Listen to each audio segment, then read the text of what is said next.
আজকে কি মনে আছে তোমার? কোথা থেকে কে এলো গো উনি? আমি সবকিছু মনে রেখে কি করবো বলো তো? বিয়ের পর থেকে আর আমার সঙ্গে তুমি কিন্তু ভালো ব্যবহার করছো না।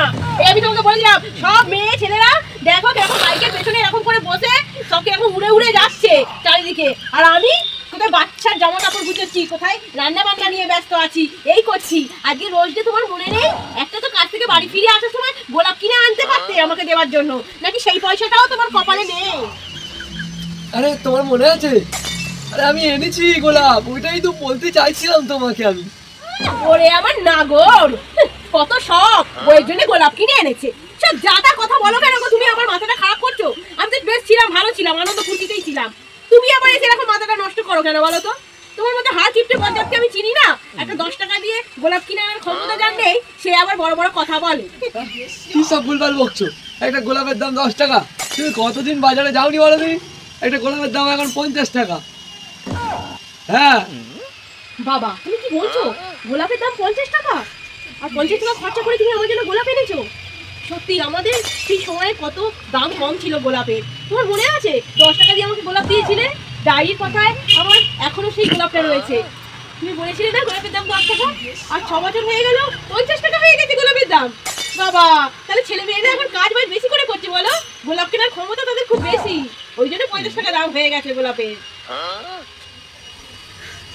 কে কি বলে আমার দেখার দরকার নেই, গোলাপের দাম 50 টাকাই হয়ে গেছে। তুমি কি বলো বলো? Happy rose day. কি তুমি গোলাপের বদলে কি ফুল এনেছো গো?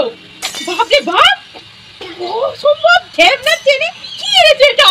তোকে প্রপোজ করার জন্য কিছু পাওনি তুমি? এ কি? ওরে বাবা ফুলকপি এনেছে। ফুলকপি কি করবো বলো? তোমার আমার প্রেম তো এই যুগের নয়, আগের যুগে। সেই 10 টাকা গোলাপ কিনেছিলাম, আর এখনো গোলাপের দাম 50 টাকা। তাই 10 টাকা কেজি ফুলকপি কিনে এনেছি। সেটাই ভাবলাম তোমাকে দিয়ে দিই। ফুল তো নাকি?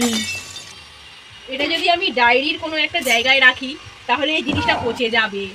কি করবো বলো তো এটাকে আমি নিয়ে? তুমি আমাকে এত শখ করে ফুলকপি দিয়ে প্রপোজ করলে, এটাকে আমি ফেলতে পারি? বাবা বন্ধুটা যেন এখানে পচা পচা লাগছে। কি ব্যাপার বলো তো? এদিকটা যেন আমার পচে গেছে, দেখো এই দেখো। কি ফুলকপি এনে আমাকে প্রপোজ করলে? গায়ে এরকম কালো ছিটছিট দাগ কেন? আরে গায়ে ছিটছিট দাগ মানে? তুমি কি বলতে চাইছো? অত সুন্দর ফুলকপি, চাঁদের গায়ে তো দাগ ভর্তি থাকে ছিটছিট, তাহলে চাঁদটা সুন্দর নয়?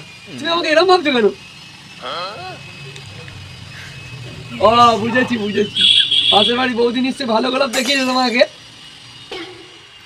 পাশের বাড়ি বৌদির কথা আর বলুনি, ওরা তো বড় লোক, ওরা আর 50 টাকা যদি হারিয়েও থাকে সেটা ওদের কিছু যায় আসে না। আর তুমি আমাকে দিয়েছো এটা পচা ফুলকপি এনে দিয়েছো, রান্না করে খেলে গ্যাস হবে গো। পাশের বাড়ির বৌদিটা তো গোলাপ দেখিয়েছে, আমার স্বামী দিয়েছে ওকে, খুব ভালো একটা দামি এত বড় গোলাপ দিয়েছে। ঠিক আছে, আর বৌদি বলছিল ফুল যে গোলাপটা দিয়েছে ও বড়া ভেজে খাবে, আজকে আমাকে নিমন্ত্রণ করেছে। তুমি কি যাবে গোলাপের বড়া খেতে? ভাই ভগবান, এত বড় গোলাপ কেমন করে দিয়েছি? দিয়াল ধরে না এরকম করে? সব বলছো? যে গোলাপ আমি তোমাকে এনেছি সেই গোলাপ দিয়ে তুমি এখন ঝোল করো, আর ওখানে বড়া খেয়ে লাভ নেই, আমি নিচে যাচ্ছি। গোলাপের বড়া খাবো কোথায় ভাবছো? বড়া আমার ফুলকপি ঝোল করতে বলছে তাই করি, আর গোলাপের বড়া আমার আর খাওয়া হবে না। পাশের বাড়ির বৌদিটা গোলাপের বড়া করবে, খাওয়া হবে না। বুঝ বর যেতে বারণ করেছে, যাবো না। ওরা বড় লোক, বড় বড় ব্যাপার, আমি ঠিক আছে যাবো না। সব বন্ধুরা হ্যাপি রোজ ডে। তোমাদের বরেরা কি গিফট দিল? হ্যাঁ, বিবাহিত মেয়ের আবার গিফট কিসের বলো তো? পুরুষ মানুষ তোমার কাছে থাকে, তোমাকে ভালোবাসে রোজ, এটাই। এর থেকে আবার বড় কি আশা করো বলো তো? গোলাপ ফোলাপ না থাকুক, দুজনে দুজনে ভালোবেসে দুজন দুজনের পাশে থাকবে, এর থেকে আর বড় কিচ্ছু হতে পারে না। এসে এসে এসে হ্যাপি রোজ ডে। তো হ্যাপি এনজয় করো, আজকে ফার্স্ট ডে, ফার্স্ট দিন। তো আমরা ফুলকপি দিয়েছি, রাতের বেলা পোস্ট হবে, তোমরা ইউটিউবে দেখতে হয়ে যাবে, ফেসবুকে দেখতে হবে, ইনস্টাগ্রাম সব জায়গায় দেখতে হয়ে যাবে। তো happy rose day, good day.